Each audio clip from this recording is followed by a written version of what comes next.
So welcome to Sunny and the second interview in the blooming work series. I haven't mentioned blooming work to you, Sunny, but I'm quite proud of it. So it's got a double meaning of blooming and blooming. So I want people to move from blooming to blooming. No, blooming to blooming. Blooming to blooming. I like that. I love acronyms, you know me. So just to introduce you to Sunny. So Sunny I met and it was the inspiration for this idea of this adventure and talking to people who are making a positive impact. And you'll discover in a minute what positive impact Sunny has been making. So we met I was just thinking it was probably the end of 2019, start of 2020. It was prior to the coronavirus, BC. And it was around that time, I think probably before coronavirus just started, that I had this idea. But anyway, Sunny will introduce himself in a minute. But just to set the context for people who are not familiar with these interviews are all about showcasing people who are making a positive impact. And it's like a counterpoint to the negative, doom-dripping mass media and showing what the real news is, really, in my mind. But also, we're really interested in people who've left a corporate career, who are demotivated. And my hope is to inspire people by sharing some of these stories about people who've done that. And the third theme is all around nature connection. So it's what is connecting to nature and how has that helped you? And really trying to get into some stories about what that means to you specifically, because it can be seen as a bit of a woo-woo topic, basically. So I'll make it concrete and make it real. So Sunny, if you want to introduce yourself, and then we'll start the interview proper. Hey everyone, my name's Sunny, as Alex has mentioned. I like to think of myself as just an ordinary guy, to be honest, and I really, really do think I am an ordinary guy with some really, really big tasks and challenges ahead of me, if you'd like to say. Very much come from a corporate world up until about 5 years ago, when I decided that I need to change my life. But like I said, I'm an ordinary guy, but I'm also kind of complicated, because changing my life wasn't enough. And, you know, changing your life is usually where something starts. It's usually a selfish part of the journey where you look at yourself, you look at your life and you're like, right, I'm not happy with this. I need to reassess. There needs to be some change. But being complicated, the change couldn't just be for me. So there became the journey to create change for everybody else as well as me and the planet whilst going along that journey. So that's a little intro to who I am. Thanks, Sonny. Lots of intriguing words that we're going to have to dive into. I want to start with I want to start with my reason for meeting you, actually, just quickly, because when I met you, I was on a bit of a mission, which was I was sick of Brexit, not because of Brexit, but because of the polarization that it was an example of, and people going blah, blah, blah, pointing fingers at what polarization looks like. So my mission at the time was I decided I want to connect with people I didn't spend time with outside of my bubble, my middle-class professional bubble. And I wanted to grow food with them because I wanted to do something practical, and that seemed like a sensible thing to do. And I met you. I think actually, I remember I still owe you, because you gave me a physalis flower plant because I didn't have enough money, and I still haven't paid you back for that. It's yours. It's yours. As long as it's still alive. Oh, well, that I can't promise either. But I said about learning to grow food, didn't I? I think so. That was learning. But essentially we met, and it was Edible London. Obviously, you know about, and the people who are listening don't. It was the community interest company you had founded, and that was like the aha moment for me. It was like, well, it's great to grow food with people, but to actually address a really important problem like food, what do we call it? Food insecurity. Food insecurity was like, oh, well, that's important. That's the motivating. It's not just great. It's lovely to grow food together, but for a really important cause, which I think maybe touches on your point about the complicated bit. Is that the bit that's complicated? Do you want to tell us more about that? Yeah, I mean, like I said, like if we take it right back to the beginning, what started was a selfish journey. You know, I was fed up of my life, fed up of the mass media again. You know, you mentioned a little bit about the news. My dad always used to say this as well. There's no news that's good news, Bubba. You know, and it's absolutely true. There is no news that is good news anymore. You know, so. But then once I started growing, so I started growing in my mum and dad's garden, again, for selfish reasons. I wanted to change. I wanted to eat really, really good, nutritious food. It was all I, you know. And then what very, very quickly happened was I grew so much food in my mum and dad's garden that it was enough for me. It was enough for me and my family and my close friends. And then it was one of my friends told me, you know what? I run a soup kitchen in Tottenham. You know, if you've got more food, bring it down here and we'll start cooking it up for the homeless residents. So that's where it that was the trigger. And very, very soon I became a we. And the transition was absolutely beautiful because I had done something for my own self and then discovered through doing that, oh, hold on a minute, this actually benefits a lot of people here. Not only was it benefiting just the visual effect of the garden transformation. You know, I remember seeing family members and friends come round and looking at my garden, and I could see the sense of empowerment in their reaction. They were like, oh, wow, you know, we've got space. We can do this. You know, you've done it. Why can't we do it? So that was number one. So when I say number one, that was number one of the complicated part, because although I said I started it from a selfish standpoint, I'm not a selfish person. I'm actually a very selfless person. And I haven't got the balance right. And I'm only now 5 years in starting to get the balance right, where I've not completely forgotten myself and the fact that I also need to rest. I also have a family. I also need to monitor my time. You know, you can get very, very carried away when you're doing something positive with a good purpose. You know, it's not just about something positive. It's about doing something positive with a good purpose, with a purpose that suits all. So then came that drive inside of me. It was like something growing in my belly. I won't say burning in my belly because that has a negative connotation. So I'll say growing in my belly. I had this drive to want to literally make London edible. And that's where the name of the company actually came from, Edible London.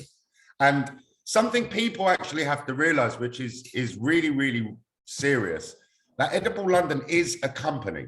You know, although 98% of what we do is all charitable and all for people, planet, and animals, you know, it doesn't mean that we're not a company. We are a company. And there's not many CICs that have actually founded in the way and in the structure that Edible London has founded itself. Again, very, very complicated. So for the first 2.5 years of the journey, I didn't want any affiliation to money. I didn't want money coming into my organization. And that again brought forth another complication. However, what happened was Edible London grew. It grew without any control. You know, people were just becoming almost infected by what was created, you know. And when the foundations of anything is pure, you know, and the roots are properly rooted in, inevitably that tree is going to grow. And that's the only way I can describe Edible London. You know, it was a seed that we planted in a pot. Then, you know, it became root bound in that pot. The pot wasn't big enough for this seed. And then we planted it out. And then from planting it out, you know, it just had all this soil to grow into. And hey, presto, it became a tree very, very quickly. So, and along with the trees, you know, you have complications. There's always complications. I'm not going to dive too much into the complications. They will always exist. We always know that there will always be complications when it comes to anything that's a good cause, in all honesty. You know, it's not usually supported by the status quo. It's not something that's wanted by certain areas of society. But just because you're doing something and it's hard doesn't mean it's wrong. And when you're doing something that's really, really good, it's meant to be hard. So I've learned quite a lot of lessons through this journey. I would say the most complicating thing was once Edible London had the responsibilities it had within our community. You know, it does become something that It's no longer a drive. It's not a drive inside of me. It's a passion. It's a must. It's a need. It's a need to make Edible London a success. It's a must that we never ever close our doors on our growing spaces, of which thousands of people are inspired from. You know, something you actually mentioned earlier on, you know, I came out of the corporate world and I changed my lifestyle for myself. But again, something that inevitably happened was Edible London became a platform and a company which would actually enable people to come out of that corporate world, find a job that's connected to nature, connected to community, but very much still have a corporate essence to it. And what I mean by corporate is the level of professionalism. You know, growing food is one thing, you know, distributing food is another thing, but then behind that, you've got the corporate structure, you know, the GDPR protection, you've got the health and safety, you've got all the professionals that are involved in order to enable this amazing work to actually progress, continue, and grow. So it's finding that balance. And again, coming back to the word complicated, I didn't want Edible London because it needed these professional capabilities and almost a corporate structure. I didn't want it to turn corporate. So thanks to our chief of ops, Paolo, you know, thanks to many, many people, even you, Alex, you know, you were my coach for quite some time. I confided in you. I shared my experiences with you. I remember crying at certain times on your shoulder. You know, the wisdom that I have gained from my peers around me has been absolutely invaluable. You know, I wouldn't have been able to get to where I am today had it had not been for all these like-minded individuals. And what, in my eyes, what saved Edible London, what uncomplicated a very complicated change in our company was sociocracy. I remember Paolo introducing me to a manager, very, very high-end manager. I don't actually think she's a manager. She was brought into Lush to implement sociocracy at a very high executive level. And I spent hours and hours watching her videos on YouTube, and I had the luxury and pleasure of actually meeting her over a Zoom meeting where certain parts of sociocracy I was finding it hard to understand it. There were some stumbling blocks, and she clarified these things for me. So yeah, about 2.5 years ago, when the pandemic, you know, hit the world, that was when Edible London absolutely spiraled out of control. You know, we went from reaching maybe 100 people with a nice, nutritious meal to partnering with Haringey Council and then scaling up to Tottenham Hotspur Stadium, Alexandra Palace, having over 500-600 volunteers to monitor, having to build the infrastructure behind the scenes in order to actually incubate these volunteers. You know, it was very, very hard. You know, I'm not going to lie. It was most probably the greatest achievement that me and anyone who was involved in that will ever achieve. It was absolutely a miracle. And still till today, I struggle to fathom how we actually were able to do that. When I can't explain to you, you know, we're talking about a grassroots organization that had a couple of monitoring forms, that had a very, very basic volunteer sign-up form on paper. You know, very, very little in our G Drive. We maybe had 2-3 folders in our Google Drive, to then having an astonishing person like Max, who behind the scenes created all of the digital back office, you know, which was very, very vital in order to monitor and manage 500-600 volunteers. So yeah, it grew beyond control. And like I said, I'm still to today trying to fathom exactly how it was possible. I know why it was possible.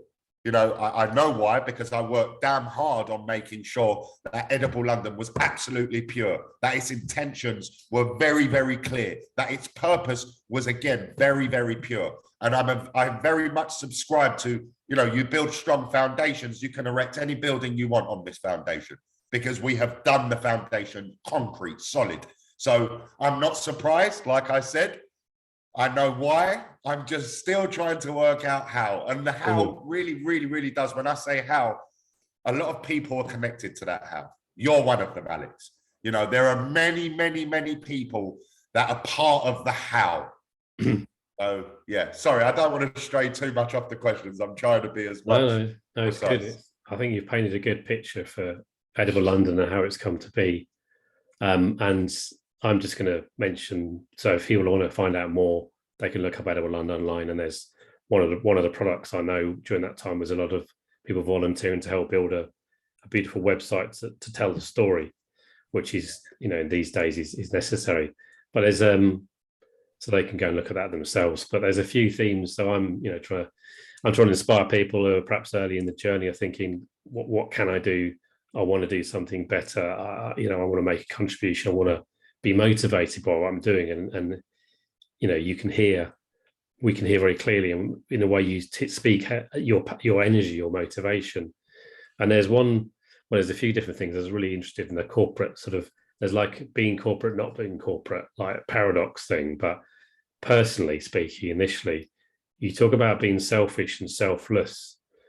And the way I look at this is like there's sort of two motivations you can have. There's the external motivation, which in Edible London's case is addressing food poverty. In my mind, that's what it's for, and that's like your North Star, like to keep you going.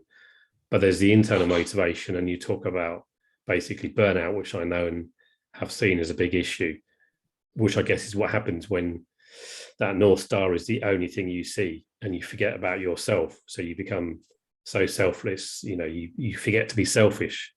And for me, that's about the old story about the plane going down and you have to go and put your own oxygen mask on first, because if you're not fit and well, you're no use to anyone else. But the thing I really talk about with people is your own inner motivations, knowing yourself, to know what it is that drives you, what gives you joy, what gives you pleasure. And we're all different. So that's going to be a different answer to everyone. So I suppose I'm curious to understand, what is it within you? I mean, I think food growing is obviously one of them. How well do you understand yourself even? And, do you understand yourself? If so, what do you do to keep yourself going? And I speak, and just to bring up a relevant point, yesterday, it's not happened in quite a while. I woke up and I thought, I feel shit. And I felt so relieved to say that, because my motivation had been a bit crap. And I just realized, oh, okay, you've not been doing the things you know about that you need to do to keep yourself, on an even keel. And that's actually okay as well, because you're feeling shit because it's a reminder, but don't ignore it. Don't just carry on. So I almost could ask you, what do you do that stops you feeling shit? What do you do that makes you feel good?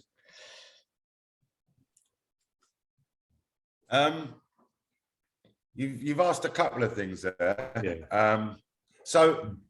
It started off at a selfish point, and then, as you mentioned, it got to the point that I was very, very selfless.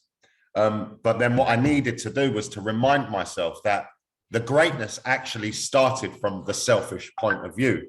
The selfish part of me that wanted to just grow in my garden, grow my own food, and then what that led to.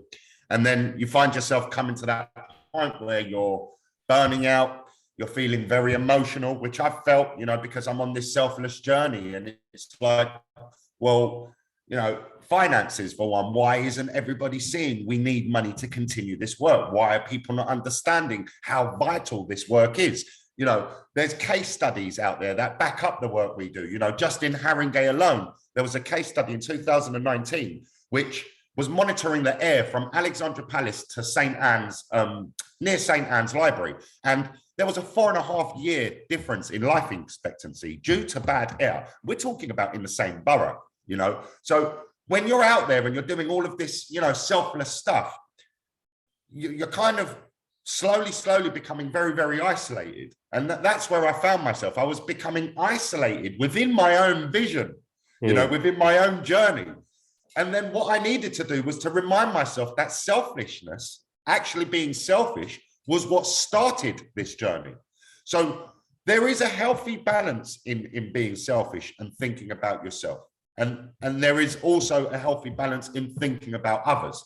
When you find that medium, at that point, that feeling when you wake up and you feel like, I'm having a really bad day today, that's where you need to bring a little bit of that selfishness back.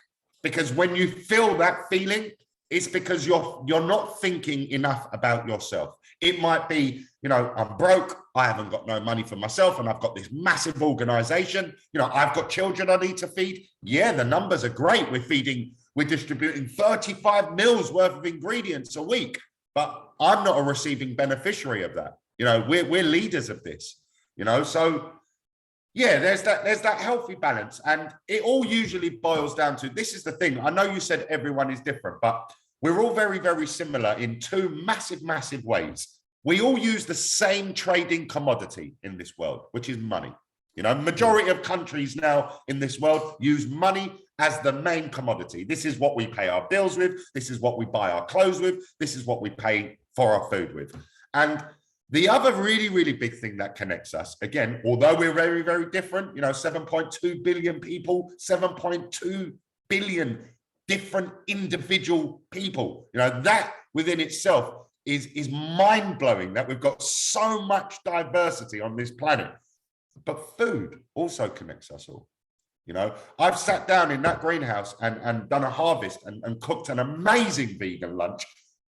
I can't even put a number on it, hundreds and hundreds and hundreds of times. And I have broken bread with so many different cultures and belief systems and you know, different people. You know, some believe in God, some don't believe in God, some are atheists, some believe in science, some don't believe in anything, some believe in themselves, some believe in mycelium. I've met the most unique characters on this 5-year journey. However, with all this uniqueness and individuality and diversity, there was them two major factors that connected us. No matter how unique and diverse you are, you still use money as a commodity to trade with. And we all use food. We all eat food. So, you know, this was very much a growing part of me when I started Edible London, because another statement, God bless my dad's soul, I love him. And you know what, I don't say this in any way to prove him wrong. It was just, it's what built me as an individual. You know, he always used to say to me, in this world, son, you need money to make money.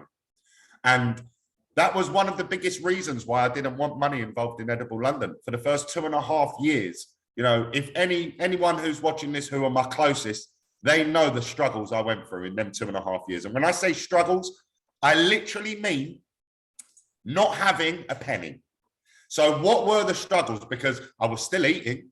My children were still eating. They were actually eating better than when I was working in a normal job, because I was growing copious amounts of organic food, you know, and really, really, you know, my growing techniques, I'd like to pat myself on the shoulder. I really have studied how to grow proper food, you know, growing heritage seeds and heritage. You know, what does heritage mean? It's the closest thing you will get to time travel. You know, when you are holding a heritage heirloom seed in your hand and you're about to plant it, you have to be empowered by the fact that that seed has got a history to it, has been saved from generation and generation and generation before you. So someone's great grandfather once said, I'm going to keep the seeds off this plant and pass it to my son. And then they done the same, and then they done the same. And, you know, thousands of years later, we've got all of these high scientific words, and we've got things called a seed bank.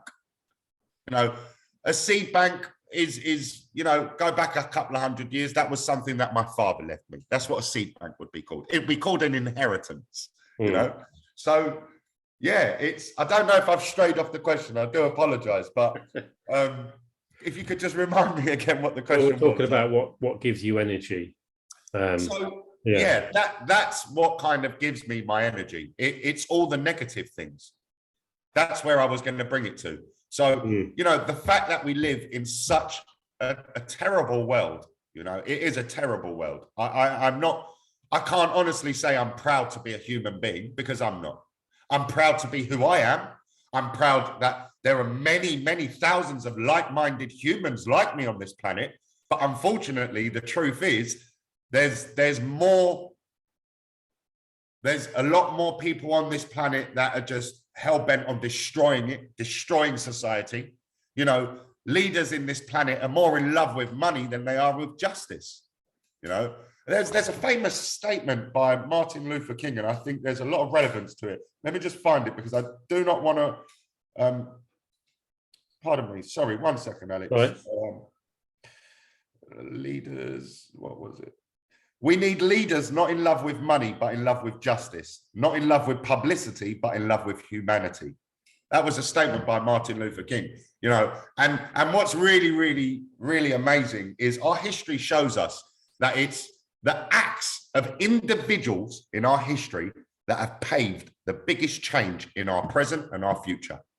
You know, individuals like Martin Luther King, the lady who stood up on the bus years ago, you know, she gave women independence. It's always been the acts of individuals, a single person that has made the biggest change.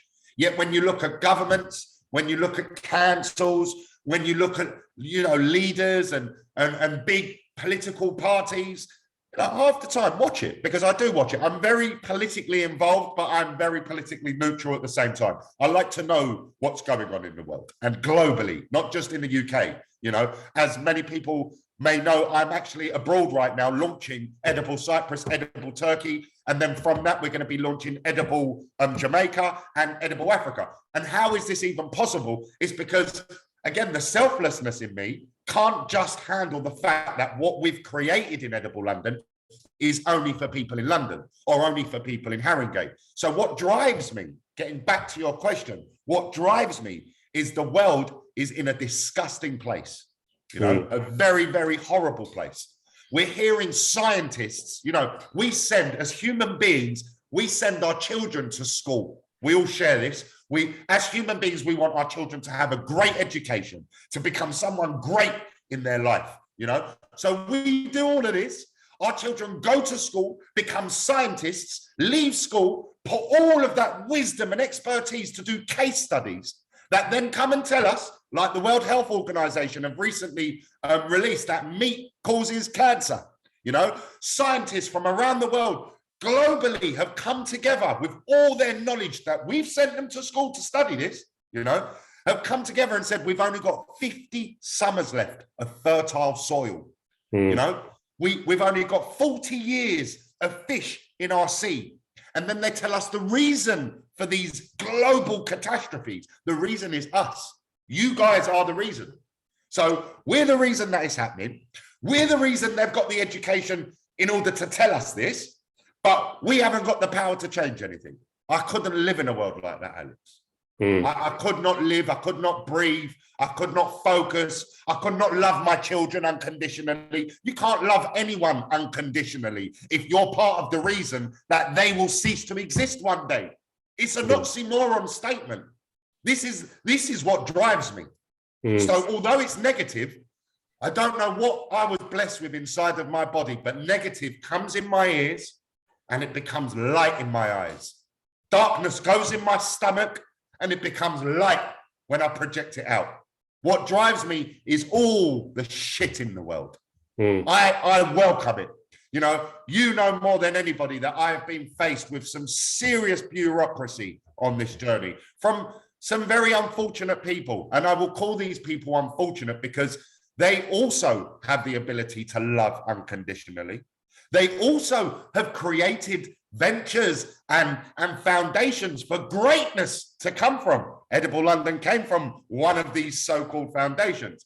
Unfortunately, the purpose is slightly distorted.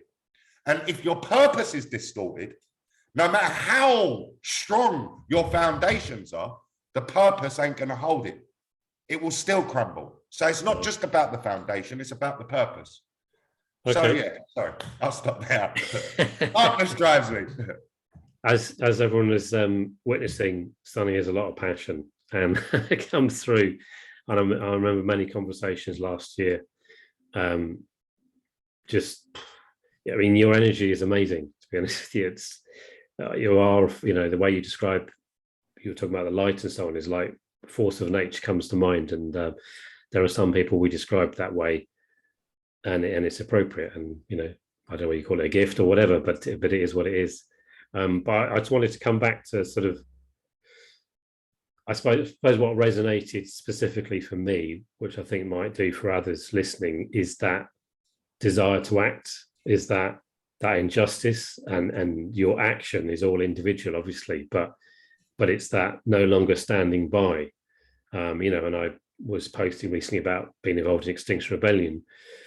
That was one of my attempts to act, was like, oh, okay, so I can be seen to be standing up and doing something, and that this seems to be a good place and a good impact that I can have if I stand alongside these people, which I've since moved on from. But yeah, it's that desire to act. Or there's also, for me, there's the be part of the problem or be part of the cure, essentially.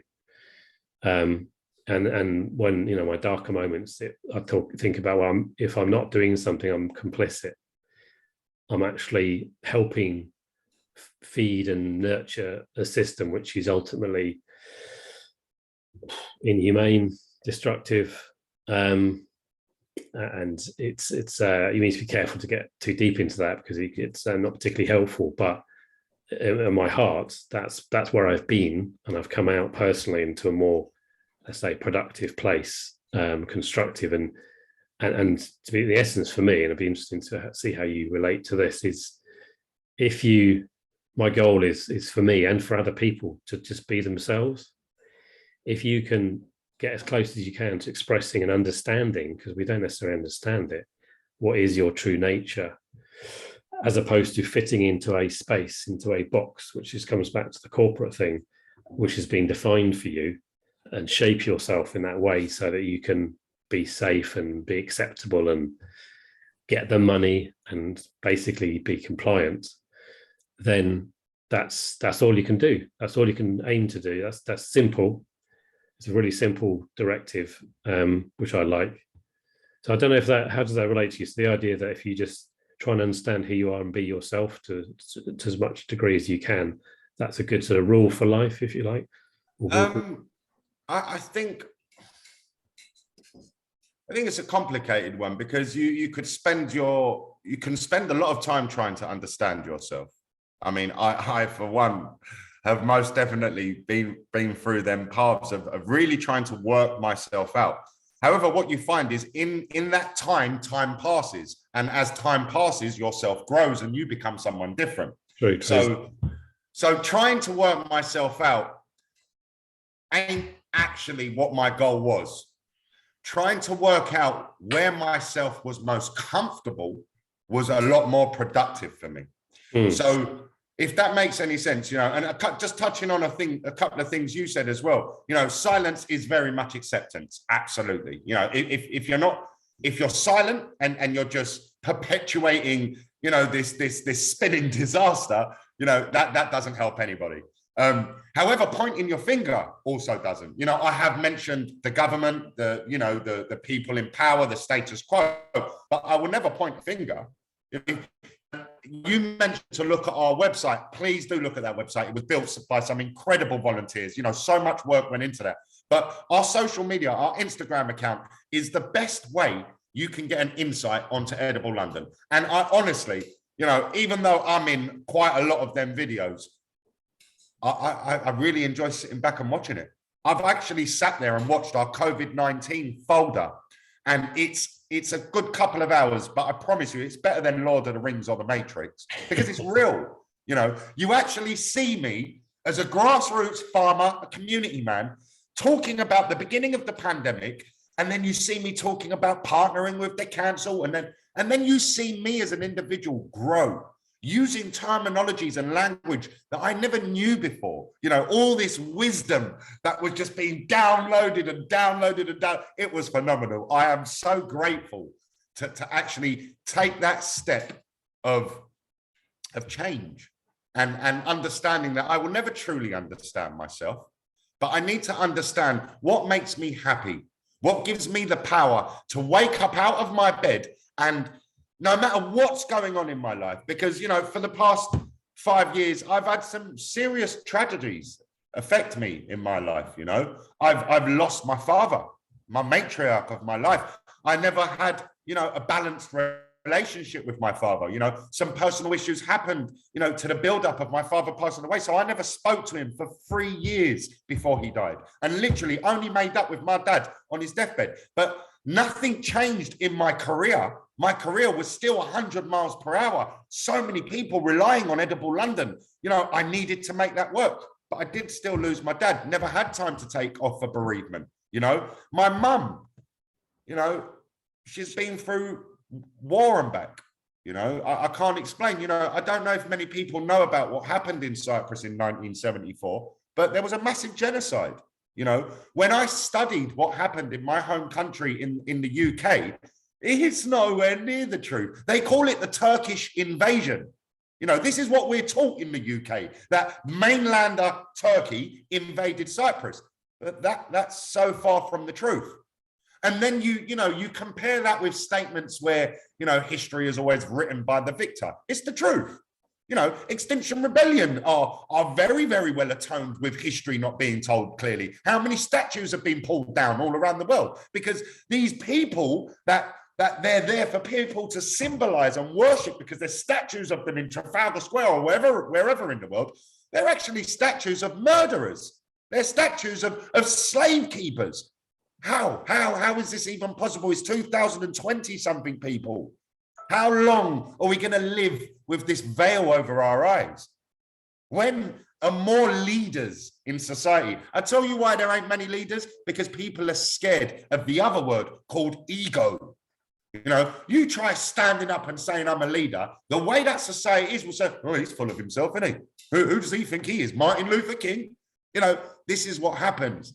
These generic connotations come in mind, and it scares people in the corporate world. It scares the average individual to thinking they can make a change. So going back to my complications, once the selfish part of me changed and the selfless part of me came in, I was still very driven to create something in the most complicated way possible. You know, the normal charitable approach to doing anything that Edible London does will be to do a funding application. No, not with me. We start it, we do it, we find the resources, even if I have to siphon through skips and go to Travis Perkins and Selco every day and beg with the manager to just give it to me for free, because I didn't want the principles, the foundations of Edible London to be about money. I really didn't. So everything I've done has arrived from that word complicated. For me, complication, you know what complication is? Complication is a journey of building your resilience. And it's the only thing in this world, pardon me, there's only two things, in my opinion, that builds resilience: complicated issues and negative issues. Yet resilience is a very, very, very strong attribute that an individual needs. You need to be resilient in any which way, shape, or form. As a parent, you need to know resilience. As a farmer, you need to know resilience. Just to get on a train to go to work in some of the built-up cities, you need to have resilience. However, all the powers that builds resilience are generally looked at in a negative way. So there is no negative, in my honest opinion. There is no negative. There isn't. It doesn't exist. It exists, but it's not negative. If you get what I'm saying, it's hard to make sense. No, well, I think it's a very, very good power to have. Yeah, well, and I think it'd be useful now to start sort of zeroing in, and especially given we do need to finish by 11, but I think we've got time. But I know you can pick up and run with it for a while. So I was going to close with a couple of questions for you, but well, for those listening, actually, to get some tips from you. I hate to say tips because it's a bit banal, but I'm trying to help inspire people and give them some ideas if they are sitting in that place of like, no, I don't want to be part of this. No, that makes sense to me, but I still don't know what I'm going to do. I don't know how I'm going to get there. I am essentially, in saying those things, I think that's because you're scared. That's why you're asking those questions, because you're worried about, you want certainty. You don't want complications. You want like, well, I'm here. I want to go there, but I don't know where there is. And I want to do it in 3 steps. We all crave that because I think that's how we've been conditioned to be conditioned, to be honest with you, but that's a whole different topic. But you were talking about resilience and the things we're afraid of. I mean, for me, that's about valuing emotions. So I talk about, toxic positivity and so on. So we're never allowed to talk about the bad things, and we've we've touched on them today to some extent because they're good. They're not actually bad. They are good. They're feedback. I used to talk about emotions are data. So whether they're good emotions, highs or lows, whatever, they're all useful. Don't ignore any of them. Like we were talking about, being down or depressed or whatever. That's feedback, and you don't want to get too strong, clearly, because it can be debilitating. But the point is, if you listen to it and you respond appropriately, that's the beauty of the human system. That's what it's for, and we are encouraged to not talk about and not recognize and be ashamed and be embarrassed about those things. But before I go off on one and starts down a different line, what would you say to that person who's listening to this and saying, well, it sounds amazing, but it's a bit scary, and I am worried about my income. Is there a couple of things you'd want to draw attention to help them take the first steps? Because for me, it's not about knowing what the answer is. It's about going on the journey. What do you need to go and be on the journey? I would say you need to be brave, but at the same time, you don't need to be brave. It's not being brave that will give you that driving force to actually acquire that title brave. And what I would say is, if things were always safe in the world, think about a theme park. What makes a roller coaster fun? It's not the speed. It's not the adrenaline. It's actually the thought of what happens if this roller coaster derails. It's understanding that, like you said, your body will always be honest with you. So going back to the initial thing when you started and you said, I woke up and I really felt like I was going to have a shit day. That's absolutely fine. And just acknowledging that is fine, all of a sudden your shit day don't look so shit again. So for people that want to change their life, my only thing would say, look at me. That's what I will say. Look at me. I'm not highly educated. I didn't start this journey with loads of money in my pocket, and I still had children, but thankfully I had a mother I could live with. You have to eliminate this pretense of this macho man image that I'm a man, I must provide for my family. Or in the other sense, for a woman, a woman is always meant to be sensible and make the right decisions. On both sides of the fence with both different sexes on this planet, there is always these embedded, rules of engagement, as you would say. This is who I am. I'm at this age now. There's no such thing. You can still be 50 years old and go to a theme park and enjoy yourself. Don't mean you're a kid. You can still be 36 years old and live with your mum. Doesn't mean that you're immature and it's time to flee the nest. All of these statements that are embedded in our minds need to be deleted. What you need to do, and I'm telling you all directly, if you are waking up unhappy, then you need to change it. And only you can change it. But what happens is all of these statements that we've been raised to believe, like, oh, they're brothers, they're meant to fight. Well, no, if you live like that, then yeah, they are meant to fight. But as a parent, if you sit them down and explain to them that you guys are brothers, you're not meant to fight, all of a sudden they will realize that there is something wrong with that problem. Just like waking up and saying to yourself, well, I feel really shit today. That's great, but what are you going to do about it? What are you going to do to change that feeling? Because that is your body telling you something. And if we continue to go against that grain, unfortunately, the inevitable ending will be you die unhappy and without taking that chance. I took that chance. I took that risk. I played out of my safety zone, out of my comfort zone. I wore my heart on my sleeve. And yeah, people used me. Yeah, some people think I'm a nutter. They look at my passion. They look at my enthusiasm. They think, right, that geezer's gone off the rail, mate. He can't even focus on one subject. Of course I can't, because I've convinced myself, I've proven to myself how much I am enough. And when you realize that you're enough, in fact, you're more than enough, you're more than good enough, you're everything. We are everything. Don't elude yourself and look at this Milky Way, and see all of these galaxies and planets and 7.2 billion people on this planet alone, and there's life in space. And Don't allow this information to make you think that, what can I do? It's not true. And if you do feel that way, please go onto our social media. Please go on my Instagram. Check it out. See what I, on my own, done.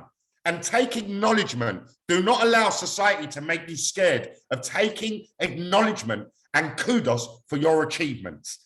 You know, I've been in some meetings where I've said I a few times and people have pulled me up on it. And they've said, you know, Sonny, I. I thought, you know, Edible London was a community organisation filled with other people. And I was like, yeah. Have you asked me a question about them? Did you ask me about all of these great people? No, you asked me a question. So, of course, when you're asking me a personal question, I'm going to respond with I. If you ask me a general question talking about Edible London as a whole, then I will answer as a we.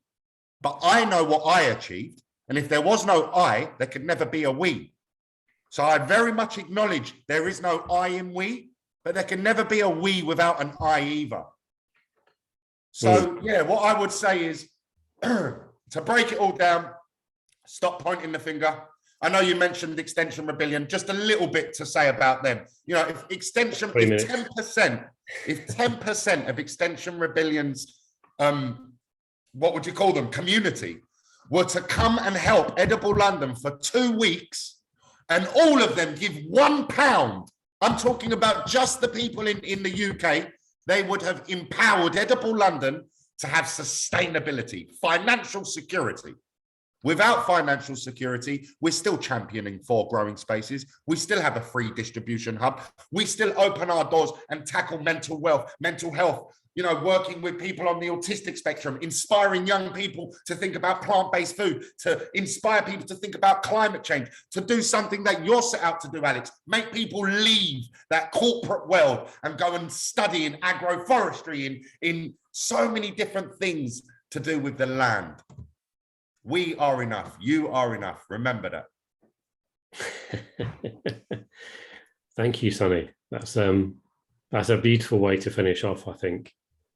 I mean, that for me that sums up everything. Recognizing, you know, you are enough. I am, being able to say I am enough is, if you come back to that statement wherever you are and remember that, I feel that's got a lot of power in it. Thank you very much for your time. More than welcome, Alex. Always a pleasure talking to you, buddy. And I'm sure some people will be contacting you or looking at the website, and even if they don't, they'll still be inspired by what they've heard. That's the most important thing. As long as this interview has helped you in your life, don't feel like you owe me or Edible London anything. What I've shared today, you know, it's for you. It's not for me. It's not for Alex. It's not for any other motive other than yourself. It's up to you to take the words, take the advice, see the journey, feel it, and hopefully you can implement it into your life. So the next time anyone wakes up and feels like, I'm feeling shit today, that's because of something you've done yesterday. Now is your opportunity to change today. Do you know what power that is? To know that you're in control of today. It's beautiful. It's beautiful. Thank you, Sonny. You're welcome, Alex. Thank you, buddy.